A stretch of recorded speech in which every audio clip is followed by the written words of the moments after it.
Mọi người chúng ta đều có một quan niệm sai lầm, đó là rất sợ cái chết.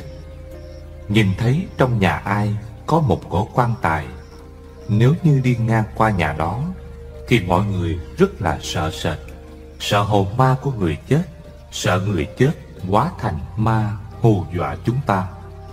Kính thưa quý vị, chúng ta không nên sợ cái chết. Điều chúng ta đáng phải sợ chính là sự sống của chúng ta. Vì sao vậy? Kính thưa quý vị, có thể trong hội chúng này sẽ có nhiều người ngạc nhiên phải không? Thưa quý vị, thật vậy, cái chết không có gì đáng sợ cả. Bởi vì trong cuộc đời đã có sinh, nhất định phải có tử, không hề có ngoại lệ. Không có người nào có thể trốn khỏi lưỡi hái của tử thần. Chúng ta đã được sinh ra, nhất định chúng ta sẽ phải chết. Cái chết không từ một ai, cũng không thiên vị một người nào. Cho dù quý vị có quyền cao chức trọng, cũng không hối lộ được cho thần chết. Vì vậy, chúng tôi nói rằng chúng ta không nên sợ chết, bởi vì đó là một sự thật mà bất kỳ người nào cũng không thể tránh khỏi. Đã là một sự thật không tránh khỏi, thì tại sao chúng ta lại phải sợ, mà lại không chịu nhìn rõ và tiếp nhận nó? Vì sao chúng ta phải sợ chính cuộc sống của chính mình?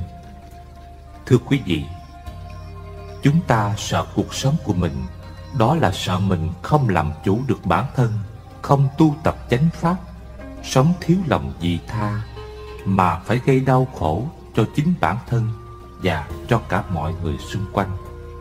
Vì vậy, khi biết sợ cuộc sống của mình, tức là chúng ta biết nhìn lại những việc làm, những lời nói, những suy nghĩ của bản thân, để có cơ hội tu sửa bản thân trở thành tốt hơn, trở thành con người có ích cho gia đình và xã hội. Vì thế, khi chúng ta biết sợ cuộc sống của chính mình là để sửa mình tốt hơn, xây dựng cuộc đời tốt hơn và yêu cuộc đời hơn, chứ không phải chối bỏ cuộc đời. Như vậy, bây giờ trong hội chúng đây, vị nào không còn sợ chết thì đưa tay lên. Trời ơi, tất cả quý vị đều không sợ chết nữa rồi sao? Vậy thì tốt quá.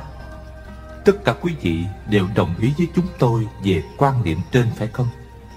Thật vậy, kính thưa quý vị, chúng ta sống trong cuộc đời, chúng ta cần phải có cái nhìn chính xác về cuộc đời. Đừng để cuộc đời lừa dối mình. Chúng ta phải biết rằng cái chết không có gì đáng sợ cả, bởi vì đó là định luật tất yếu của thế gian này, không một ai có thể tránh khỏi.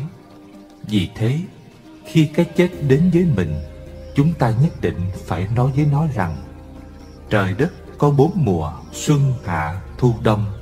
Con người thì có sinh, lão, bệnh, tử. Đây là một quá trình diễn biến rất tự nhiên, không ai có thể vượt ra ngoài nó được. Mỗi ngày chúng ta đều sợ cái chết đến với mình. Trong lúc còn sống, chúng ta không hiểu biết về cái chết, mà lại luôn luôn sợ hãi nó, luôn luôn lo lắng về cái chết. Thế rồi, hoài nghi không biết có hay không có đời sau. Thêm nữa, giả sử như có người không có cơ hội đi nghe hoặc học hỏi Phật Pháp, cũng không có bạn bè thân hữu chỉ bảo để hiểu về sự thật của cuộc đời.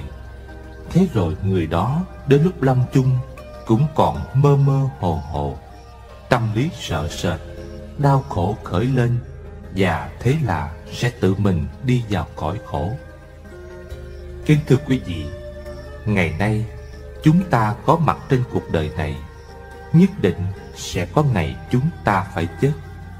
Đối với vũ trụ, đối với nhân loại, thì cái chết là một hiện tượng rất tự nhiên. Nếu như con người mà không chết, thì thế gian này sẽ không có sự vô thường. Mà nếu như không có sự vô thường, thì quý vị nghĩ xem, khi chúng ta chào đời chỉ là một đứa bé nhỏ xíu, và chúng ta sẽ mãi mãi là đứa bé nhỏ xíu như vậy, mà không bao giờ lớn lên trưởng thành được. Như thế, quý vị nghĩ xem, điều đó có đúng không? Vì thế, chúng ta không nên sợ cái chết, mà chỉ nên sợ ta đã sống không tốt mà thôi. Như vậy, làm thế nào để chúng ta trở thành bất sinh? Có phương pháp nào để chúng ta có thể trở thành bất sinh hay không? Kính thưa quý vị, tôi xin thưa là có. Đó là tu tập thiền định, đạt đến minh tâm kiến tánh, tâm trí khai ngộ, hoặc tu tập theo tịnh độ, chí tâm niệm Phật, đạt đến nhất tâm bất loạn, hoa khai kiến Phật, ngộ vô sinh, thì liễu sinh thoát tử. Ngược lại, nếu như quý vị chạy theo sự mê tín ở bên ngoài, tin theo quỷ thần, đồng bóng, tin theo những lời mê hoặc dụ dỗ của những kẻ lường gạt, bất lương, thì quý vị không thể nào giải thoát, mà quý vị sẽ rơi vào con đường tà đạo. Bởi vì những kẻ đó không có phương pháp chân chính, không theo con đường chân chính, cho nên bản thân họ cũng rơi vào phàm phu sinh tử luân hồi trong lục đạo. Vậy làm sao họ có thể hướng dẫn quý vị thoát ly sinh tử? 29. Làm thế nào để không còn sinh tử? Hôm nay, vấn đề chính mà chúng tôi muốn nói đến chính là làm thế nào thì chúng ta mới không còn tái sinh. Trong kinh, Đức Phật đã từng dạy chúng ta cần phải minh tâm kiến tánh, nghĩa là phải tu tập, thực hành những lời dạy của Đức Phật để làm sáng tỏ nội tâm, thấu suốt bản tánh vốn không sinh diệt của mình. Sinh từ đâu đến? Chính là từ sự khởi tâm động niệm.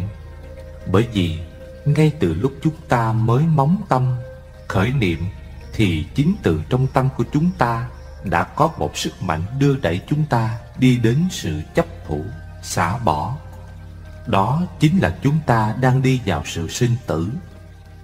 Ví dụ, trong khi bạn đang tham đắm vào tiền bạc, của cải vật chất của bạn, thì khi bạn từ trong nhà đi ra ngoài, trong lòng bạn luôn luôn nghĩ đến những của cải vật chất, tiền bạc.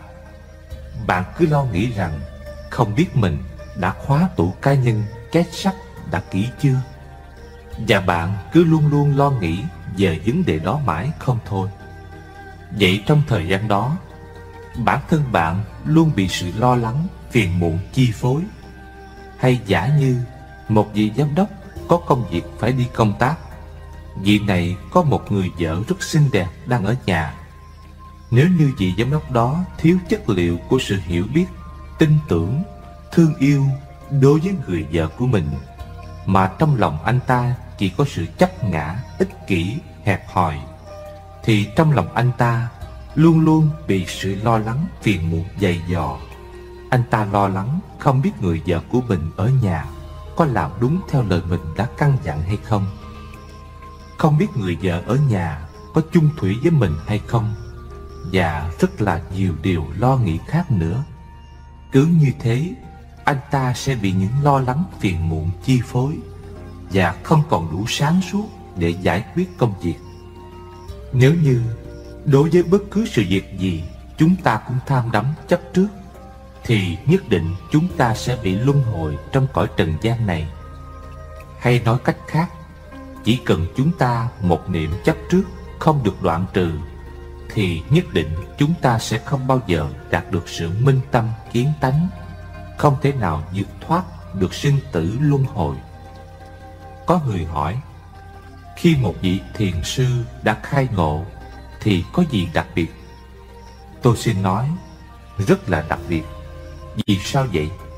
Bởi vì đối với một vị thiền sư đã đạt ngộ, thì không có bất kỳ sự việc gì có thể làm cho nội tâm người đó lay động.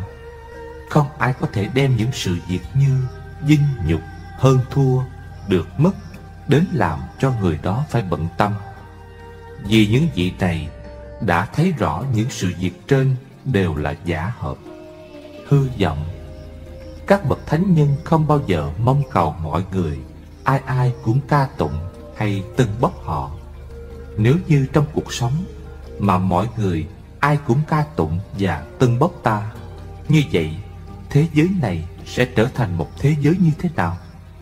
Trong cuộc sống mà mọi người ai ai cũng ca tụng và tâng bốc ta, thì sự ca tụng đó có còn ý nghĩa nữa không? Và đó có phải là sự thật hay không? Trong cuộc đời có người khen ta, cũng có người chê bai, hủy báng ta. Như thế cuộc đời mới có ý nghĩa. Có như thế chúng ta mới hiểu được cái quý báu của sự tu tập. 30. Vì sao chúng ta lại phải đầu thai? Vì sao chúng ta lại phải đầu thai? Bởi vì do những vọng tưởng của chúng ta liên tục không chấm dứt. Chúng ta cứ mãi chấp chặt vào những ý niệm hơn thua, được mất, những tranh đua danh lợi mà không bao giờ dừng nghỉ. Vì thế chúng ta nhất định sẽ bị đầu thai trở lại. Sự tham đắm cũng có rất nhiều thứ. Có người thì đam mê đối với tiền bạc, có người thì đam mê nữ sắc, có người lại suốt ngày chỉ biết có ăn và ngủ, có người thì chạy theo danh vọng, địa vị, lợi dưỡng. Người nào tham ăn, tham ngủ thì kiếp sau nhất định sẽ là bà con thân quyến của loài heo. Ở đây chúng ta phải hiểu, cũng có thể sẽ trực tiếp đầu thai làm heo, nhưng có thể sẽ đầu thai làm người, nhưng lại mang đầy đủ bản chất của loài heo. Đối với người đam mê theo sắc đẹp thì kiếp sau sẽ đầu thai làm loài chim oanh vũ. Loài chim oanh vũ này có bộ lông rất đẹp, và chúng rất yêu thích bộ lông tuyệt đẹp của mình. Đó chính là do những hạt giống của sự đam mê tham đắm tạo nên. Ngược lại, với các bậc thánh nhân thì khác. Họ không bao giờ tham đắm đối với sắc đẹp, lợi danh, bởi vì các bậc thánh với trí tuệ của sự tu tập, các ngài thấy rõ được thế gian này, từ con người cho đến tất cả mọi sự, mọi vật đều chuyển biến vô thường. Tất cả đều do nhân duyên mà sinh, mà đã có sinh, đã vô thường thì nhất định chúng sẽ không tồn tại mãi mãi. Nếu như chúng ta cứ tham đắm, chấp trước vào sắc thân của ta, sắc thân của người, tham đắm vào danh lợi hơn thua, thì nhất định chúng ta sẽ bị khổ đau. Vì thế mà nói, người đã ngộ so với người chưa ngộ khác nhau rất lớn. Người có tu tập so với người không tu tập khác nhau rất nhiều. Tại Đài Loan, tôi thường đến thuyết giảng ở các trường đại học, có khi ở lại cũng mấy ngày. Có một lần tôi bị mất một vạn đồng. Các vị đồng học rất lo lắng. Họ cứ băn khoăn rằng thỉnh thầy đến thuyết giảng mà lại có người lấy cắp tiền của thầy, thật là một điều xấu hổ. Sư phụ đã từ bi, tự lo tiền đi máy bay đến đây thuyết pháp. Dù cho thời tiết ở đây rất lạnh, sư phụ cũng không quản ngại khó nhọc. Vậy mà có kẻ còn lấy trộm tiền của sư phụ. Rất nhiều bạn sinh viên bàn luận tìm xem ai đã lấy trộm và đang cất giấu ở chỗ nào. Thế nhưng các bạn sinh viên ấy cũng ngạc nhiên khi nhìn thấy sư phụ không hề lo lắng, khẩn trương chút nào, mà còn rất vui vẻ thuyết giảng nữa. Thế rồi có người nhịn không được bèn đến hỏi tôi: "Thưa thầy, không phải thầy đã mất một vạn đồng sao?" Tôi trả lời: "Không có, chỉ là người khác lấy đi dùng mà thôi, không có mất. Khi tiền còn ở trong tay của chúng ta thì chúng ta sử dụng. Khi tiền ở trong tay người khác thì người khác sử dụng. Dù cho ai sử dụng thì cũng tạm thời mà thôi. Khi thì trong tay người này, lúc thì trong tay người khác. Vì thế, khi một người đã hiểu đạo thì trong cuộc sống hàng ngày, người này rất an lạc, vui vẻ, hạnh phúc. Họ không bị phiền não, tức giận và sự tham đắm chấp trước chi phối." Hôm nay quý vị đến đây nghe Phật Pháp, thì so với những người làm ra nhiều tiền, quý vị còn kiếm được nhiều tiền hơn. Vì sao vậy? Bởi vì quý vị đến nghe Pháp là quý vị có được một thứ tài sản vô cùng quý báu, mà cho dù có tiền, quý vị cũng không thể mua được. Tài sản đó là trí tuệ. Bởi vì đạo Phật là đạo trí tuệ, là đạo của tình thương và sự hiểu biết. Cho nên quý vị đi nghe Pháp chính là quý vị đã học tập, hiểu rõ và thực hành những lời Đức Phật dạy vào trong cuộc sống hàng ngày. Đó chính là quý vị thực hành khai mở trí tuệ từ nội tâm của chính mình, là quý vị đang khơi dậy những hạt giống của lòng thương yêu và sự hiểu biết. Chúng ta tu tập và áp dụng Phật Pháp vào cuộc sống hàng ngày, chính là chúng ta đang tưới tẩm và vun sới những hạt giống trí tuệ, và tình thương của chúng ta ngày càng lớn dần lên. Và như thế, những mầm mống, những chất liệu của sự phiền não, hờn giận và ngu dốt sẽ được diệt trừ, và hạnh phúc, an lạc sẽ đến với ta và mọi người xung quanh ta. Nếu trong cuộc sống hiện tại chúng ta có an lạc và hạnh phúc, chúng ta lại còn đem lại an lạc và hạnh phúc ấy cho mọi người, thì nhất định tương lai chúng ta sẽ không phải chịu những quả báo, những khổ đau đến với chúng ta. Đó chính là chúng ta tin tưởng vào nhân quả nghiệp báo. 31. Mê tín. Đối với người không nghiên cứu tu học Phật Pháp, thì họ cho rằng những người tu học Phật Pháp là mê tín. Quý vị cũng không nên buồn phiền làm gì. Vì sao vậy? Bởi vì so với những người tự cho rằng mình không mê tín ấy, thì quý vị còn tốt hơn họ rất nhiều. Chắc có lẽ quý vị ngạc nhiên lắm phải không? Quý vị nên biết, điều mà họ cho rằng mê tín, đó chính là sự tin tưởng một cách sâu sắc vào đạo lý nhân quả. Chúng ta học Phật Pháp, tin sâu vào nhân quả báo ứng, cho nên chúng ta sẽ không làm những việc ác như cướp của, giết người, trộm cắp, tham nhũng. Như thế, mê tín không làm tổn hại đến người khác, mà còn biết tu tập để hoàn thiện nhân cách của bản thân, biết chia sẻ khổ đau của người khác, thì cũng nên mê tín lắm. Còn những người tự cho mình không mê tín ấy, thì họ không từ bất kỳ một việc ác nào mà không làm. Vì thế, khi người nào nói quý vị là mê tín, thì quý vị cần hiểu rõ ràng về quan niệm mê tín của người đang nói. 32. Quy y. Ở Singapore, phần lớn những người chưa được tu học Phật Pháp đều tin vào những đồng bóng trong các am miếu. Có người còn đi đến các am miếu để hỏi các đồng cốt cho số về để đánh bạc. Thế nhưng càng đánh càng thua. Có không ít người sau khi thua hết tiền bạc đã tự sát. Đối với những đối tượng như thế này, quý vị khuyên họ quy y, thì trong số họ sẽ có rất nhiều người không hiểu thế nào là quy y.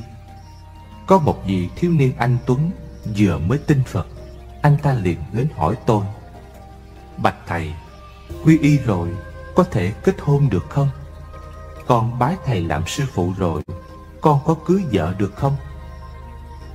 Tôi trả lời với anh ta rằng: được, nhưng không được lấy nhiều vợ. Có người hỏi: Bạch thầy, con rất thích đánh mặt trượt.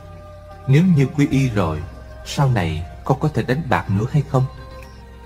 Tôi trả lời: có thể được, nhưng đánh ít thôi, không được thua nhiều. Những người như trên, họ chưa hiểu biết gì về Phật Pháp, cho nên tôi nói với họ rằng quy y không có vướng bận về giới luật gì cả. Quy y là để họ xác nhận bản thân mình là một tín đồ Phật giáo mà thôi. Có người hỏi: quy y rồi có phải ăn chay không? Anh ta muốn quy y nhưng không biết ăn chay. Tôi trả lời: không sao cả, không ăn chay cũng không sao. Anh có thể ăn cá, thịt và các loại thức ăn, nhưng không được sát sinh. Anh ta nói: thưa sư phụ, thật là đáng xấu hổ, bởi vì con rất thích ăn gỏi thịt. Tôi trả lời: không sao đâu, anh cũng có thể ăn gỏi thịt, nhưng phải sau 5 ngày ăn chay. Nếu chịu không nổi thì lại ăn gỏi thịt một lần.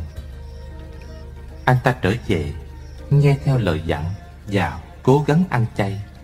1 ngày, 2 ngày, 3 ngày, và ăn đến ngày thứ 4, sang ngày thứ 5, anh ta chịu không nổi và cảm thấy rất là khổ sở. Những lúc không ăn thì nước miếng cứ chảy ra, thân thể cảm thấy rất lạnh và mồ hôi lại toát ra. Thế là anh ta liền đến gặp tôi và thưa: thưa thầy, con đã ăn chay 4 ngày nay, thật sự con chịu không được nữa rồi. Tôi nói với anh ta: không sao, anh cứ ăn thịt lại đi. Thế là anh ta về nấu một nồi thịt thật lớn và ăn liên tục như chưa bao giờ được ăn. Kết quả là vì ăn quá nhiều chất béo, bị đau bụng tiêu chảy. Anh ta nói với tôi: bệnh tiêu chảy thật là lợi hại. Khi con vào nhà vệ sinh, không cần dùng sức mà trong bụng cứ chạy tuồn tuột ra hết. Nó chạy như động cơ phản lực vậy. Kết quả vì để tập ăn chay, trải qua 8 năm, đến bây giờ anh ta vẫn còn ăn thịt và chưa thể ăn chay được. Quý vị nghĩ xem, đối với nhiều người, vấn đề quy y ăn chay rất là khó khăn, không đơn giản chút nào. Cho nên trong quá trình tu tập hướng dẫn mọi người, chúng ta phải biết tùy duyên mà sử dụng phương tiện, không nên quá cứng nhắc vào bất cứ một điều khoản quy định nào cả. Vì thế nên có những đối tượng chúng tôi nói quy y rồi cũng có thể đánh bạc, nhưng tốt nhất là không nên đánh. Quy y rồi cũng được cưới vợ, nhưng phải sống chung thủy, không được lấy nhiều vợ. Quy y không có quy định giới luật gì cả, và cũng không cần thiết phải ăn chay.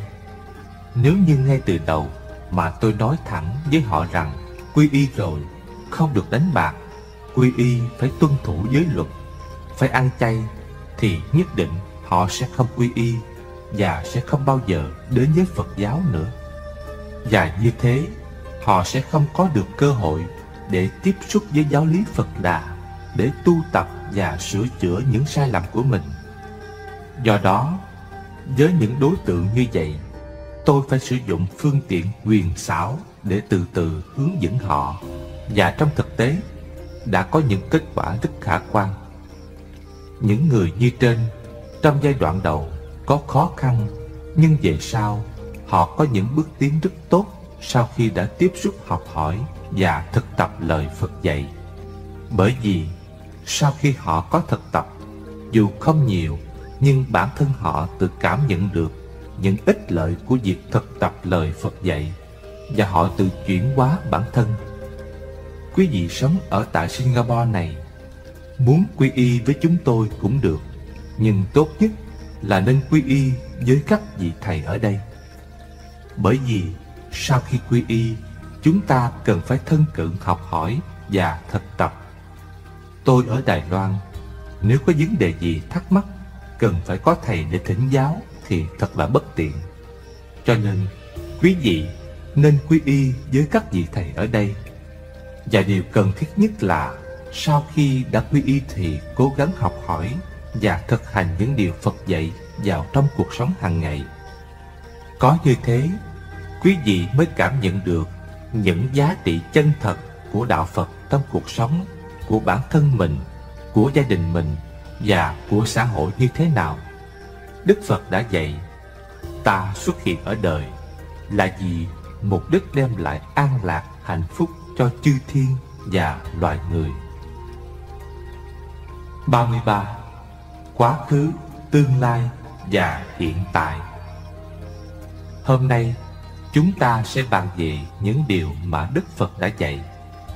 Phật dạy, do thiếu hiểu biết, con người thường thích nhớ tưởng đến quá khứ, để cho những ký ức trong quá khứ trở về, làm lay động tâm thức của ta trong cuộc sống hiện tại. Chúng ta vẫn luôn luôn hồi tưởng về quá khứ, hồi tưởng về những tang thương, những khổ đau, những niềm vui, và những vinh quang của quá khứ. Chúng ta cứ sống với những ký ức của quá khứ thì đó là một loại chấp trước. Chúng ta đang sống trong hiện tại mà lại kỳ vọng về tương lai. Thế nhưng tương lai của chúng ta thì ta lại chưa biết. Thế nên Đức Phật dạy: hãy luôn luôn nắm vững và sống trọn vẹn trong giờ phút hiện tại. Chúng ta sẽ có được sự an lạc vĩnh hằng. Ví dụ như hôm nay, tại sân vận động này, số lượng thính giả đến nghe Pháp có thể hơn 20.000 người. Nếu như ngay bây giờ quý vị nghe Phật Pháp rồi ứng dụng ngay vào trong sự chuyển hóa nội tâm của quý vị, bằng cách quý vị hãy lắng động tâm tư, chú tâm nghe Pháp và buông bỏ hết những hồi ức của quá khứ, không chấp trước vọng tưởng đến tương lai, nhất định quý vị sẽ có được an lạc hạnh phúc ngay trong giờ phút này. Trong cuộc sống, bất kỳ việc gì xảy đến cho chúng ta cũng không nên than vãn rằng trong quá khứ mình đã như thế này thế kia, hay nghĩ rằng tương lai mình sẽ như thế này thế kia. Mà chúng ta hãy nhìn thẳng vào sự thật trong hiện tại đang xảy ra với chúng ta, để có cách giải quyết cho thật tốt. Vì cho dù chúng ta có suy nghĩ thế nào về quá khứ hay tương lai, thì sự thật trong hiện tại vẫn đang xảy ra với chúng ta.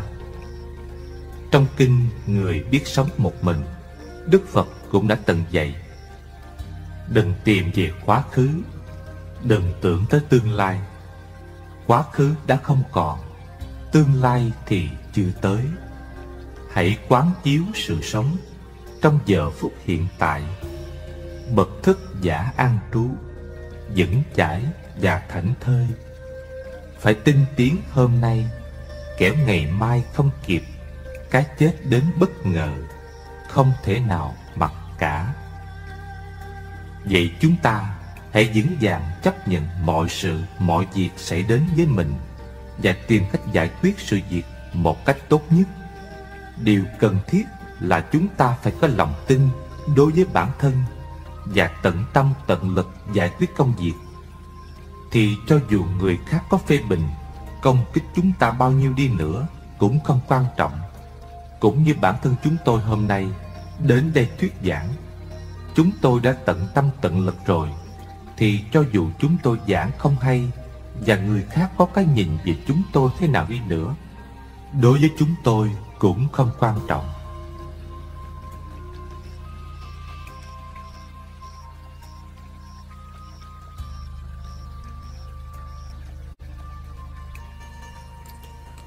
Giải quyết vấn nạn chiến tranh theo lời dạy của Đức Phật. Thứ nhất, giải quyết chiến tranh dựa vào kinh điển được lưu truyền. Thế giới bị ảnh hưởng bởi căn bệnh do thù hận, lo âu và sợ hãi. Nó cần được chữa trị, và Đức Phật chính là vị bác sĩ ấy. Một bác sĩ vĩ đại cho hòa bình và hạnh phúc. Giáo huấn của Ngài về hòa bình và hòa hợp ngày nay vẫn còn thích hợp như 26 thế kỷ trước, khi Ngài chuyển bánh xe Pháp, bánh xe hòa bình. Trong kinh Đại Bát Niết Bàn, lời dạy của Đức Phật cho người Va-di, Ngài đưa ra lời chỉ dẫn khiến cho người Va-di không thể bị tấn công. Khi nào họ vẫn còn hòa thuận, gặp gỡ thường xuyên, họ không thể bị tấn công. Khi nào họ còn gặp gỡ trong hòa thuận, thức dậy trong hòa thuận, thi hành bổn phận trong hòa thuận, ngày đó họ vẫn không thể bị tấn công. Khi nào họ không vi phạm những nguyên tắc của tổ tiên về điều hành và hệ thống công lý, thì họ không thể bị tấn công. Khi nào họ còn tôn kính, kính trọng, kính nể và vinh danh người trưởng thượng và tuân theo lời dạy của họ, thì họ không thể bị tấn công. Khi nào họ còn bảo vệ phụ nữ và trẻ em, thì họ không thể bị tấn công. Khi nào họ còn tôn thờ những đối tượng thờ phượng trong và ngoài nước và cung cấp tiền bạc cho họ, thì họ không thể bị tấn công. Theo cách giải thích khéo léo của Ngài, nhằm mục đích tránh chiến tranh, giết hại dân lành và gây thêm thù oán giữa hai nước. Lời khuyên này của Đức Phật nên được ứng dụng vào ngày nay để duy trì hòa bình và hòa hợp trên thế giới. Nhiệm vụ của mọi chính phủ là bảo vệ người dân khỏi sự tấn công từ bên ngoài, làm đủ mọi cách để lãnh thổ và người dân được an toàn. Nhưng những giải pháp như thế chỉ mang lại lợi ích ngắn hạn. Chỉ có thiện chí và từ tâm mới có thể xóa bỏ hận thù, vốn là căn nguyên của những hành động như thế do những người thuộc về bất cứ tông phái nào. Trong kinh Tương Ưng, vua Ajatasattu, nước Magadha, muốn gây chiến với vua Besanadi, nước Kosala, và tiến đánh Kashi. Đức Phật đã thốt lên bài kệ: thắng trận sinh thù oán, bại trận nếm khổ đau. Ai bỏ thắng bỏ bài, tịch tịnh hưởng an lạc. Chiến tranh nào cũng đem đến đau khổ cho chúng sinh. Chiến thắng sinh thù oán, giết hại lẫn nhau. Kẻ bại trận thì bị nếm mùi khổ đau. Cho nên phương pháp hay nhất là đừng dùng chiến tranh để giải quyết các xung đột, nhưng phải tìm mọi phương tiện hòa bình để chấm dứt các bất đồng ý kiến và các xung đột.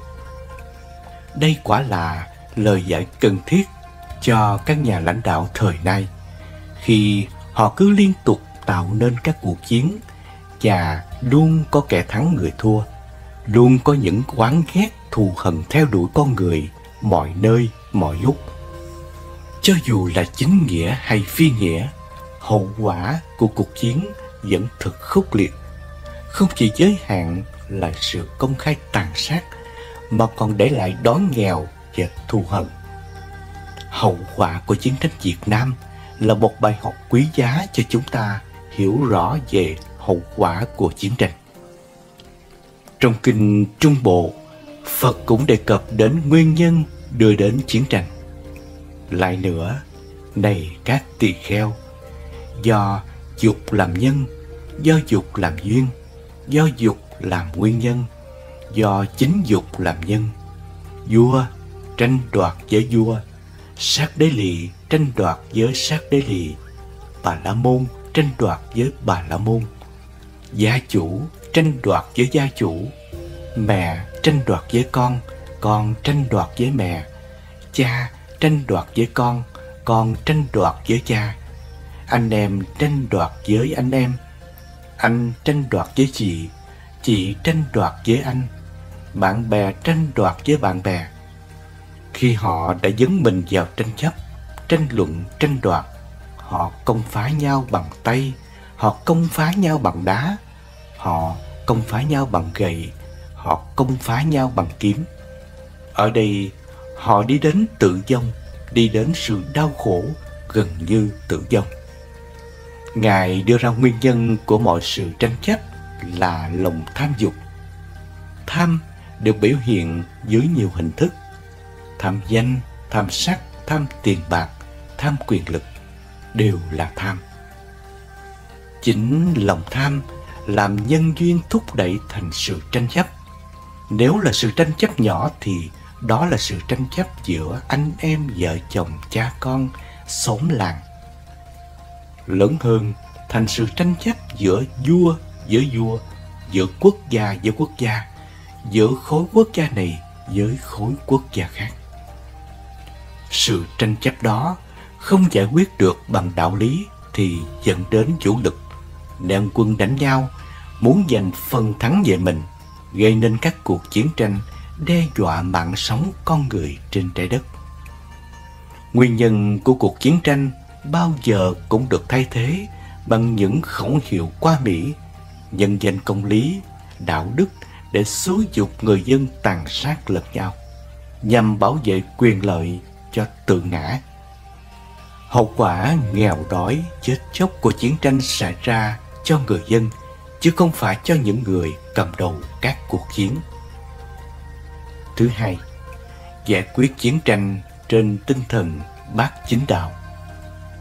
Con người cần được nuôi dưỡng bằng tinh thần với những thức ăn trong lành mà giáo lý Đức Phật đã tuyên thuyết, là một thực phẩm thiết yếu, quyết định lớn đến sự phát triển con người toàn diện. Một khi nhân tố xã hội là con người có tinh thần ổn định, hướng thượng, hệ quả là vật chất được nâng cao, kinh tế, chính trị từ đây từng bước phát triển vững chắc. Bằng con đường bát chính đạo là người có tuệ đức, tức là chính kiến, chính tư duy.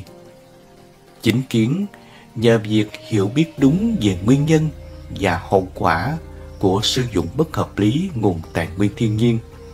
Con người có biện pháp thay đổi cách tiêu thụ hợp lý để bảo tồn môi trường và phát triển bền vững. Chính tư duy, tức là việc suy nghĩ đúng đắn về lối sống xanh với tâm ly dục, vô sân, vô hại. Con người có những giải pháp mới để sử dụng đúng đắn nguồn tài nguyên thiên nhiên, giúp bảo vệ môi trường và tài nguyên thiên nhiên toàn diện. Tiếp đó là việc thực hành giới, chính ngữ, chính nghiệp, chính mạng. Chính ngữ nói lời đúng hay kêu gọi về tinh thần sống xanh. Giới lời nói chân chính, từ bỏ lời nói dối, chia rẽ, thô ác, vô ích. Con người sẽ cùng nhau lên tiếng và tuyên truyền về lối sống xanh và sử dụng nguồn tài nguyên hợp lý. Từ đó, nhiều người có cảm hứng thay đổi thói quen tiêu dùng hợp lý và chọn lối sống bền vững, xanh, sạch hơn. Phải có chính nghiệp, hành động đúng nên không gây hại cho người khác. Với nhận thức, suy nghĩ và nói năng đúng đắn, con người từ bỏ sát sinh, trộm cắp, tà dâm, cũng như không sử dụng các chất gây sai nghiện. Từ đó, con người sản xuất sản phẩm và sử dụng tài nguyên tiết kiệm và hiệu quả hơn để giảm tác động đến môi trường và nâng cao sức khỏe cho con người. Phải làm việc chính mạng, sinh kế đúng. Nhìn vào bức tranh toàn cảnh của xã hội, chúng ta không làm các nghề nghiệp liên quan đến các tội lỗi sát sinh, trộm cướp, tà dâm, tà ngữ và nghiện ngập như buôn bán vũ khí, thuốc độc, buôn người, ma túy, giết mổ. Không thể thiếu định, chính tinh tấn, chính niệm, chính định. Chính tinh tấn, chúng ta phải siêng năng nỗ lực trong 4 điều: ngăn ác, bỏ ác, làm thiện, tăng thiện, tránh việc tiêu dùng bất hợp lý, bảo vệ môi trường, phát triển các biện pháp xử lý tiêu cực và nỗ lực bảo tồn nguồn tài nguyên thiên nhiên. Chính niệm bằng cách dựa trên tứ niệm xứ, thân, thọ, tâm, pháp. Con người luôn sống trong hiện tại, ý thức rõ ràng những gì đang diễn ra trên thân tâm mình khi tiếp xúc với ngoại cảnh. Ngăn chặn và đoạn trừ tham, sân, si, góp phần thiểu dục, tri túc, sử dụng tài nguyên đúng và bảo vệ môi trường. Cuối cùng, chính định. Nhờ tu tập thiền định, con người có tâm tĩnh lặng, chế ngự được các ác tâm, tăng trưởng thiện tâm, tập trung để giải quyết hiệu quả các vấn đề về môi trường, bảo vệ tài nguyên thiên nhiên. Khuyến khích các nhà máy sản xuất sử dụng các nguồn năng lượng tái tạo, năng lượng sạch. Mỗi người biết thiểu dục, tri túc, nhu cầu tiêu thụ để góp phần bảo vệ tài nguyên và giảm thiểu chất thải, cũng như chia sẻ các sản phẩm cho người khác trong các hành động có ích. Hiện trạng xã hội rối ren cần được giải quyết bằng một phương pháp cụ thể, và thiền của Phật giáo chính là phương pháp cụ thể và đem lại nhiều lợi lạc cho con người. Như trong kinh có đề cập, một vị tăng thưa với Phật: tại sao biết tham dục là bất thiện, nhưng con vẫn không đoạn trừ được? Đức Phật trả lời: tại vì người thiếu thiền định. Thiền làm cho con người tốt đẹp hơn, thông minh hơn, mạnh khỏe hơn, sống thọ hơn, chống bệnh tật và lão hóa. Sức mạnh tiềm ẩn vô biên, ngoại hình thì tăng gia sắc đẹp, nội tạng thì khỏe mạnh hơn, thân thể trẻ trung và tinh thần an lạc. Việc ứng dụng các giáo lý Phật giáo trong kinh tế có ý nghĩa rất quan trọng cho việc phát triển kinh tế bền vững, xây dựng đạo đức con người, đem lại đời sống an vui và hạnh phúc, xóa bỏ được lòng tham lam, ích kỷ của cá nhân, từ đó hướng đến một xã hội đại đồng, không còn bất công, xung đột trên mọi phương diện. Thứ ba, sự an lạc nội tâm, chìa khóa của cánh cửa hòa bình. Mọi tôn giáo xứng đáng với tên gọi đều kêu gọi tín đồ sống một cuộc sống đạo đức và chính đáng, làm chủ được tâm và dung trồng một tâm hồn thánh thiện. Cho dù là Thánh Kinh, Kinh Koran hay Kinh Gita, các kinh điển đều kêu gọi hòa bình và hòa hợp. Từ Mahavir cho đến Giêsu, tất cả những người sáng lập ra những tôn giáo lớn đều có lý tưởng về khoan dung và hòa bình.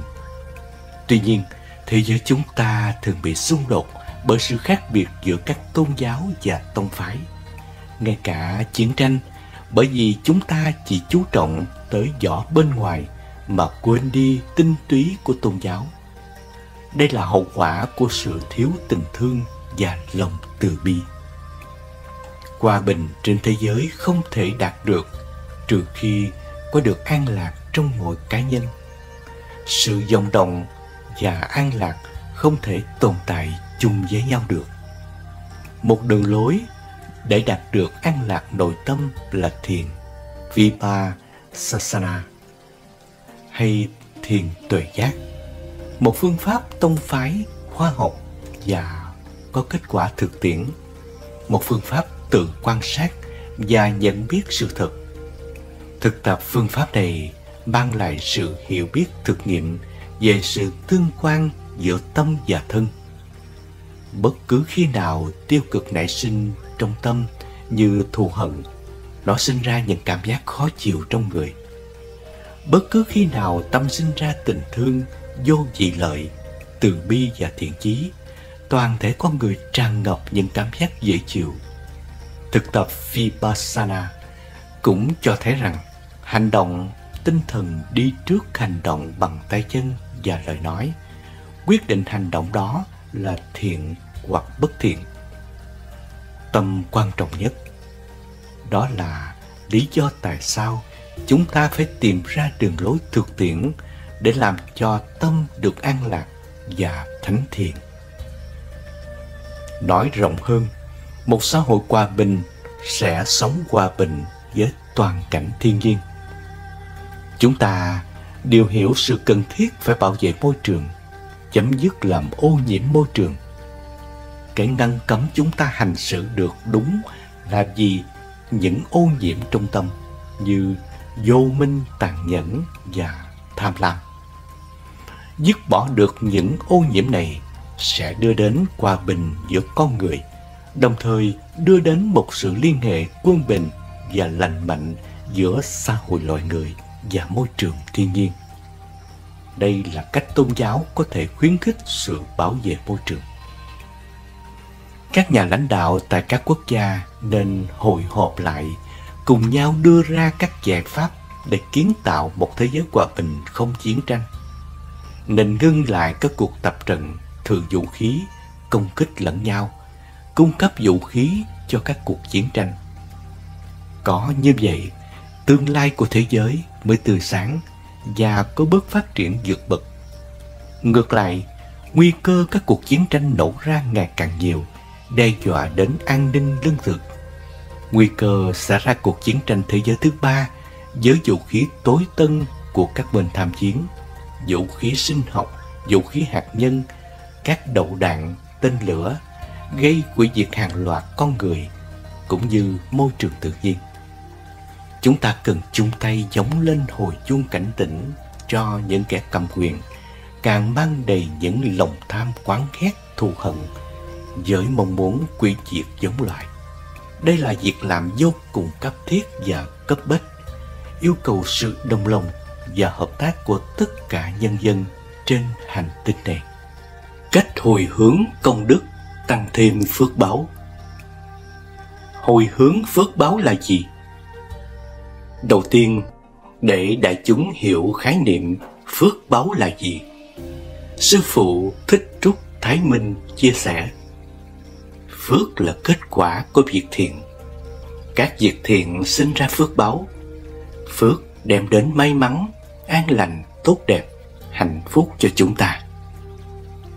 Y lời Đức Phật dạy trong kinh Thập Thiện, Sư phụ cũng chia sẻ 3 nguồn sinh ra phước báo gồm: thứ nhất là bố thí, thứ hai là trì giới, thứ ba là do tu tập. Cụ thể là từ một số việc làm như phóng sinh, bố thí, cúng dường, sống chung thủy, nói lời chân thật, sống lành mạnh, không bảo thủ, không tà kiến. Cùng với đó, Sư phụ giải thích hồi hướng theo quan điểm của nhà Phật. Thí dụ, chúng ta làm một thiện sự gì đó. Sau khi làm như vậy thì sinh ra phước báo. Ta thu phước báo về gọi là hồi. Sau đó, hướng đến ai gọi là hướng. Đại chúng vừa tụng kinh vừa sám hối xong sinh ra phước báo. Phước báo ấy ta gom lại, sau đó sẽ hướng đến cho ai, gửi đến cho ai. Đó gọi là hồi hướng. Từ lời sư phụ giảng giải, chúng ta hiểu rằng hồi hướng phước báo nghĩa là thu hồi phước báo phát sinh từ việc làm thiện lành và gửi phước báo đó đến đối tượng mà chúng ta mong cầu được sống an lành tốt đẹp. Khi hồi hướng, phước báo có bị giảm đi hay không? Trong buổi vấn đáp Phật Pháp về chủ đề hồi hướng công đức, phước của mình có bị giảm đi không? Sư phụ đã kể câu chuyện về một người nông dân rất nghèo. Ông đã cúng dường toàn bộ phần cơm trưa của mình cho vị Phật độc giác với lòng thành kính.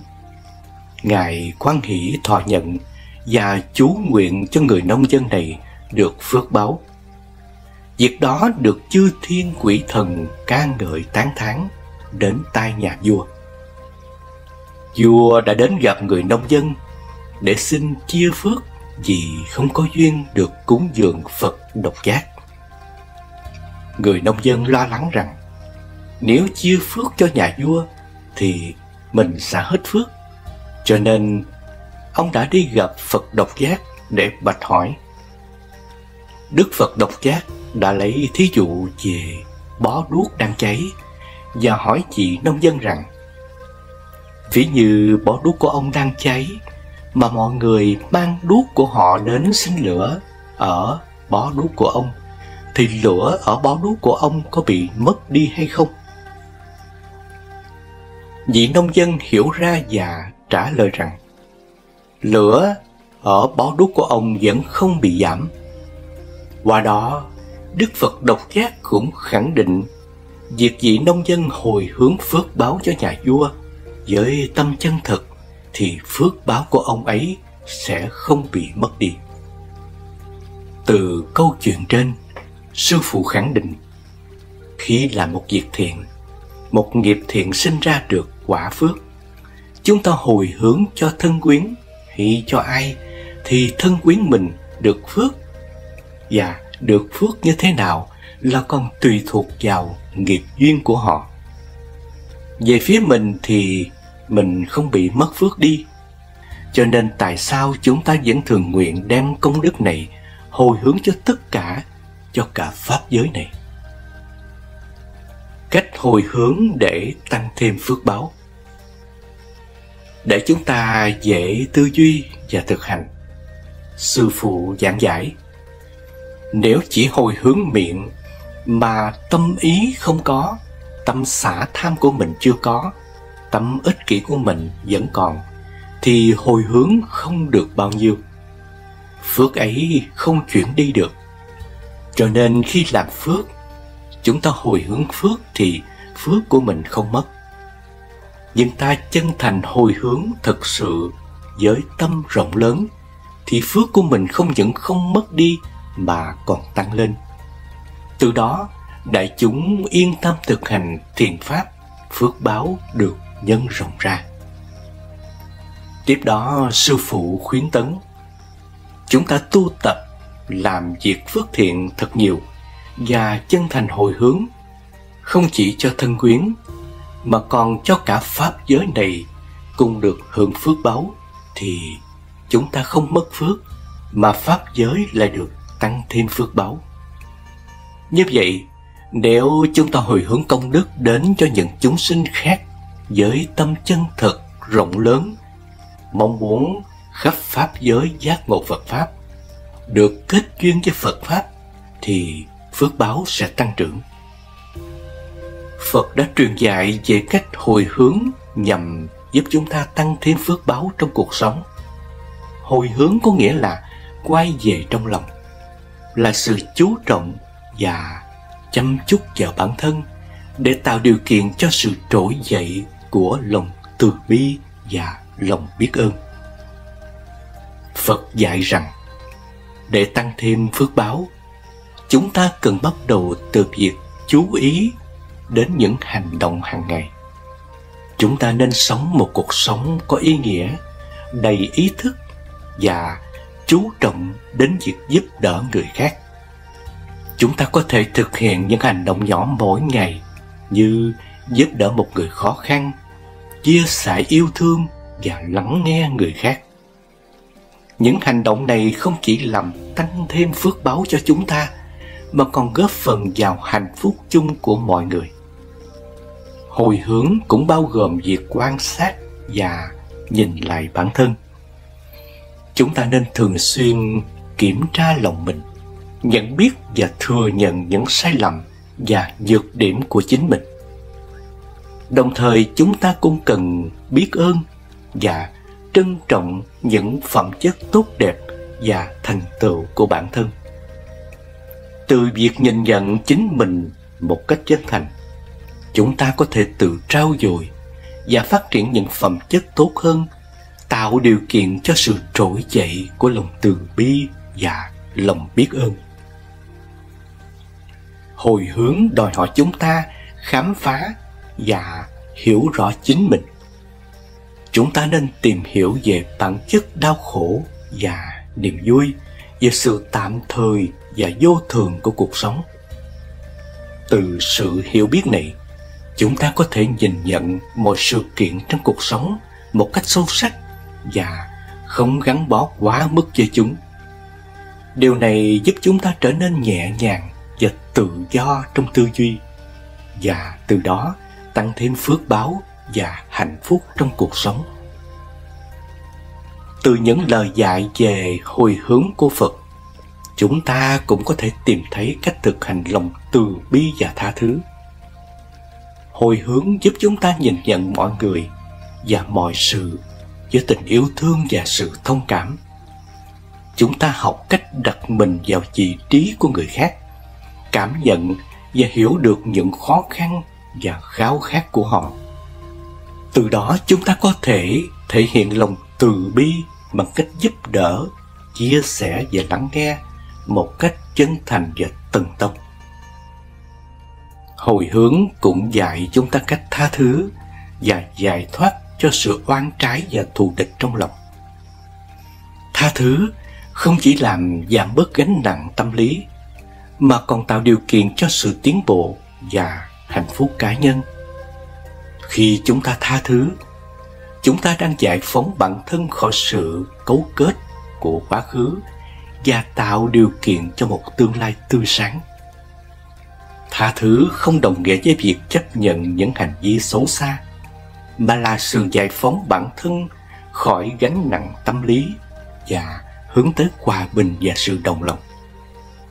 Hồi hướng cũng dạy chúng ta về sự không gắn bó với sự sở hữu và danh vọng vật chất. Chúng ta được khuyến khích thực hành không gắn bó, không ái tứ, không tham lam và không tham vọng.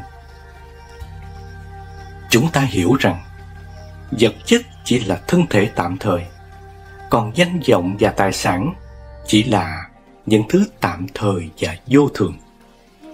Thay vì gắn kết và lưu giữ những điều này, chúng ta tìm thấy sự tự do và hạnh phúc trong lòng từ bi và trân trọng những giá trị vĩnh cửu như lòng nhân ái, lòng biết ơn và lòng tương thân.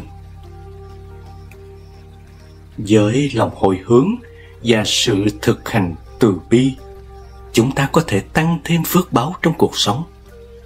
Chúng ta có thể nhẹ nhàng và tự do trong tư duy, tạo điều kiện cho sự hòa hợp và thịnh vượng trong cuộc sống. Chúng ta không còn gắn bó với sự so sánh và ganh đua, mà hướng tới sự phát triển cá nhân và hạnh phúc chung. Chúng ta không chỉ trân trọng những thành công và niềm vui của mình, mà còn biết ơn và chia sẻ niềm vui của người khác. Sự hồi hướng và lòng từ bi tạo nên một môi trường tốt đẹp, nơi mọi người cùng hỗ trợ, đồng lòng và chia sẻ trách nhiệm với nhau. Qua những lời chia sẻ quý báu thiết thực như trên của Sư Phụ, chúng ta hiểu rõ hơn về sự hồi hướng phước báu và lợi ích khi hướng tâm hồi hướng một cách chân thực.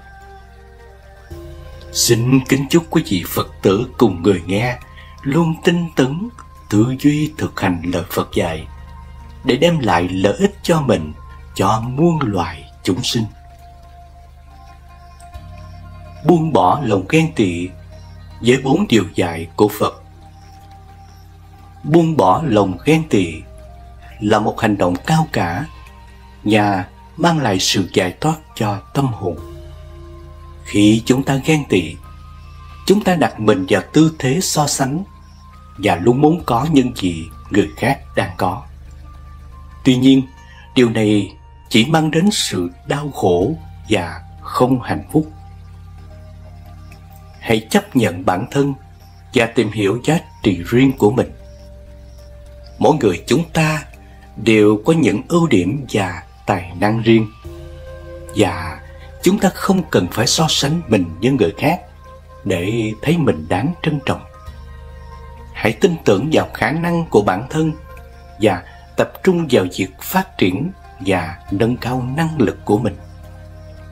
Buông bỏ lòng ghen tị cũng là cách để tạo ra một môi trường tốt đẹp hơn xung quanh mình. Khi chúng ta không còn đắm chìm trong cảm giác ghen tị, chúng ta có thể tận hưởng và chia sẻ niềm vui với người khác một cách tự nhiên và chân thành.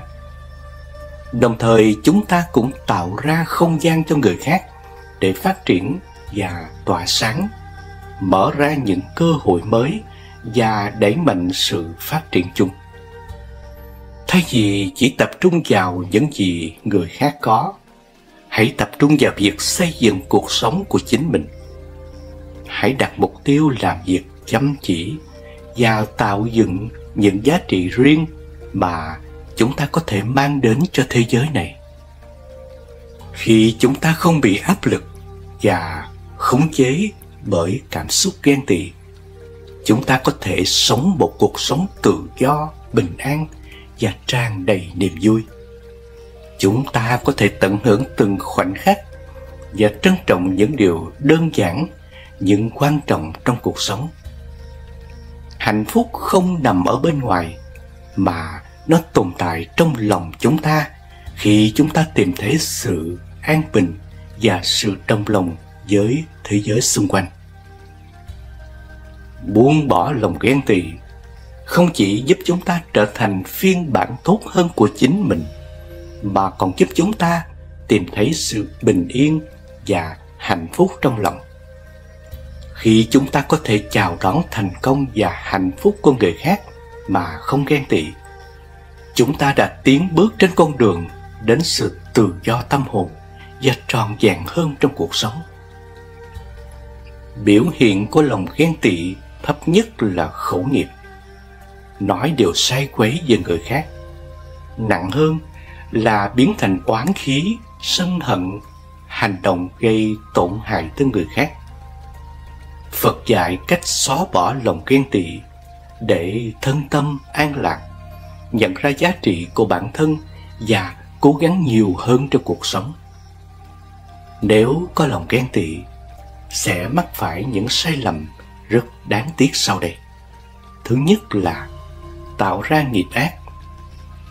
Vì thấy người có mà mình không có, nên tạo ra những việc trái với luân thường đạo lý để có cái của người, hoặc hại người mà đoạt lấy cái mình thích. Thứ hai là không phát hiện ra khuyết điểm của bản thân. Chỉ vì chăm chăm thấy thành tựu của người khác, suy bì với người khác mà không tự soi rọi bản thân, xem tại sao mình chưa đạt được thành tựu đó, rút kinh nghiệm mà cố gắng. Thứ ba là mất đi bạn bè. Người hay ghen tị không được hoan nghênh, không thật lòng đối đãi với người khác, nên bạn bè cũng dần mất đi. Thứ tư, phá hoại bồ đề tâm. Những thiền nghiệp công đức đã gây dựng đều bị mất. Tâm tình lúc nào cũng bồn chồn, không thoải mái, không yên ổn, nguy hại tới sức khỏe. Để chuyển biến thói xấu, 4 phương pháp từ bỏ lòng ghen tị theo lời Phật dạy dưới đây, hãy thực hành hàng ngày. Thứ nhất là nhận thức tâm ghen tị là nguy hại, nhất định không làm theo. Thứ hai là quý trọng bản thân, tự hào vì mình đã đạt được và đang cố gắng để đạt được. Mỗi người có một phúc báo riêng, chỉ có tự mình chân chính làm nên mới là bền vững nhất. Thứ ba là tập thói quen tùy hỷ công đức, học cách khen ngợi người khác, công nhận thành tựu của người khác. Thứ tư, quan trọng nhất là giữ tâm thanh tịnh, một lòng hướng Phật, từ bi hỷ xả, thì lòng ghen tị tự khắc không còn. Phật đã truyền đạt những lời dạy vô cùng sâu sắc về lòng ghen tị, nhằm giúp chúng ta thoát khỏi những cảm xúc đau khổ và tìm đến sự hòa hợp và bình an trong tâm hồn. Theo lời Phật dạy, lòng ghen tị là một trong những tâm tình có hại nhất và làm cản trở đường tới sự giác ngộ và hạnh phúc. Ghen tị sinh ra từ sự so sánh và ganh đua, từ lòng ham muốn và lòng tự cao tự đại. Khi chúng ta không thể chấp nhận thành công, tài năng hay hạnh phúc của người khác, mà luôn luôn muốn có được những gì họ có, chúng ta đánh mất đi sự hòa hợp và sự hạnh phúc thực sự. Phật đã khuyên chúng ta phải tìm hiểu và hiểu rõ về bản chất của lòng ghen tị. Chúng ta cần nhận ra rằng sự khác biệt và đa dạng là điều tự nhiên trong cuộc sống. Mỗi người trong chúng ta đều có những mặt mạnh và yếu khác nhau, và không ai hoàn hảo trọn vẹn. Chính trong sự khác biệt đó, chúng ta có thể học hỏi và phát triển bản thân một cách tốt hơn. Phật đã dạy rằng, để vượt qua lòng ghen tị, chúng ta cần rèn luyện lòng biết ơn và lòng từ bi. Thay vì nhìn vào người khác vì những gì người khác đạt được, chúng ta nên nhìn vào những điều tích cực và những thành tựu của bản thân. Chúng ta cần trân trọng và biết ơn những gì mình đã có và cống hiến sự quan tâm và lòng từ bi cho người khác. Lòng từ bi cũng giúp chúng ta tạo ra môi trường tốt đẹp, nơi mà chúng ta không cạnh tranh hay ganh đua với nhau, mà hơn hết là hỗ trợ và cổ vũ lẫn nhau. Chúng ta có thể chia sẻ niềm vui và thành công của người khác một cách chân thành và tận hưởng hạnh phúc trong lòng khi chúng ta biết rằng sự thành công của người khác không làm giảm đi giá trị hay cơ hội của chúng ta. 30 lời Phật dạy về hạnh phúc đừng bỏ lỡ. Kính thưa quý Phật tử và quý vị thính giả thương mến, hạnh phúc, một khái niệm sâu sắc và không thể thiếu trong cuộc sống, mang theo nhiều ý nghĩa và giá trị tuyệt vời. Hạnh phúc không chỉ là một trạng thái tâm lý thoáng qua, mà còn là mục tiêu cuối cùng của mỗi người. Với sức mạnh của nó, hạnh phúc có thể thay đổi cuộc sống và tạo nên ý nghĩa đáng kinh ngạc. Trên hết, hạnh phúc là một trạng thái tâm hồn, một sự thoải mái và hài lòng từ bên trong. Đó là cảm giác bình an, là niềm vui trong lòng khi mọi mâu thuẫn và lo lắng tan biến.